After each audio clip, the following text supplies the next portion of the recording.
اعوذ باللہ من الشیطان الرجیم، بسم اللہ الرحمن الرحیم۔ السلام علیکم ورحمۃ اللہ وبرکاتہ۔ معزز خواتین و حضرات، اللہ تعالیٰ قرآن کریم میں فرماتا ہے کہ وَمَا الْحَيَاةُ الدُّنْيَا إِلَّا مَتَاعُ الْغُرُورِ، اور دنیا کی زندگی بجز دھوکے کے سامان کے اور کچھ بھی تو نہیں۔ تو حضرت شیخ سعدی رحمۃ اللہ علیہ اپنی کتاب گلستان میں اسی سے ملتی جلتی ایک بڑی ہی خوبصورت حکایت لکھتے ہیں۔ آپ لکھتے ہیں کہ سلطان قزل ارسلان سلجوقی کے پاس ایک زبردست قلعہ تھا جو پہاڑوں کے بیچوں بیچ ایسے محفوظ مقام پر واقع تھا کہ خواہ کیسا ہی دشمن حملہ کرے اس کو فتح نہ کر سکتا تھا۔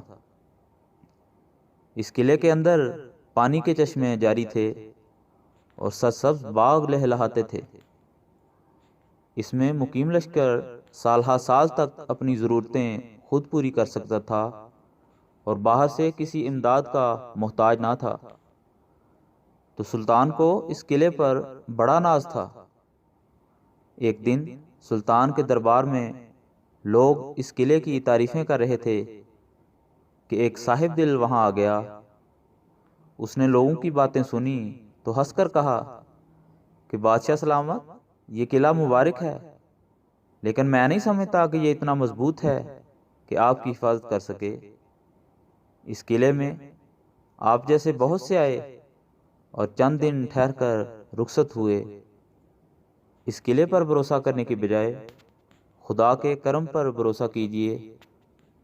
اینٹ اور پتھر کا قلعہ ایک دن فنا ہو جائے گا، ہاں اگر کچھ باقی رہ جائے گا تو وہ آپ کا نیک نام ہوگا۔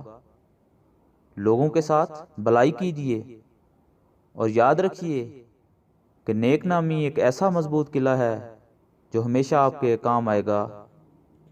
ہوشیار انسان کے نزدیک دنیا ایک تنکے کی مانند ہے کہ جو ہر زمانے میں دوسرے شخص کی جگہ ہے۔